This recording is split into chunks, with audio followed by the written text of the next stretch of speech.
The Albuquerque Journal published a poll over the weekend, and while Greg Hull led the pack, a huge number of proven Republican and independent voters remain undecided. 30% of the people Research and Polling Inc. surveyed said they plan to vote for Hull, with Doug Turner 9 points behind at 21% and Duke Rodriguez in a distant third at just 9%.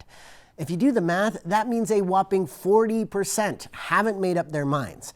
But they do still have time. While early voting started at county clerk's offices on Tuesday, it'll really get going with additional polling sites next Saturday, the 16th. And Election Day, June 2nd, is still weeks out.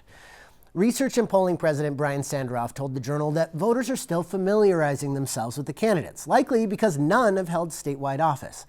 I spoke to Sanderoff last week, and he emphasized that his polls are simply a snapshot in time. It's not meant to predict Election Day unless your final poll is just a matter of days before the election. So this poll is just telling us where we stand today.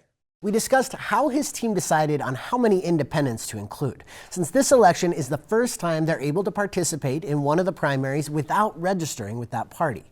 While Sanderoff said Research and Polling isn't sure how many will actually turn out, they went with 12% in last week's prediction of the Democratic race. For the Republican primary, they settled on slightly fewer at 10%.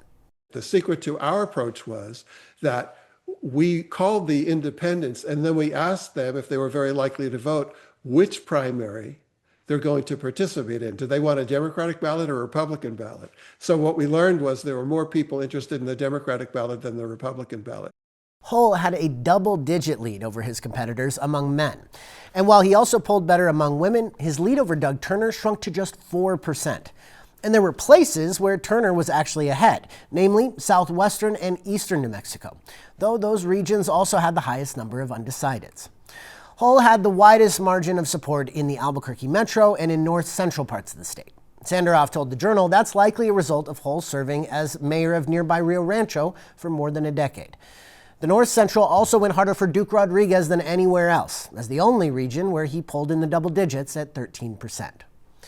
Research and Polling's findings differ considerably from an Emerson College survey on the Republican primary race conducted for KRQE-TV just a week earlier. While Hull led in that one too, he was up by 11 instead of just 9 percentage points. And Rodriguez was in second at 10%, with Turner coming in at a mere 9%, compared to his more than 20% finish in Sanderoff's poll. Sanderoff spoke to the difference between the methods of Research and Polling and Boston-based Emerson College in our interview last week. You generate a random sample, but it ends up not being as representative as you'd like. We set quotas so that every county will get its fair share based on past election returns. So we go to levels much higher than the national companies. National companies have a disadvantage in that there might be polling in 20 or 30 states, so they really can't get to the finer levels of detail that we can get to, being that we're local. If you are an independent or unaffiliated voter who would like to participate in the primary election, you can select either a Republican or Democratic ballot when you arrive at a polling place or request an absentee ballot. Early voting has begun at your county clerk's office.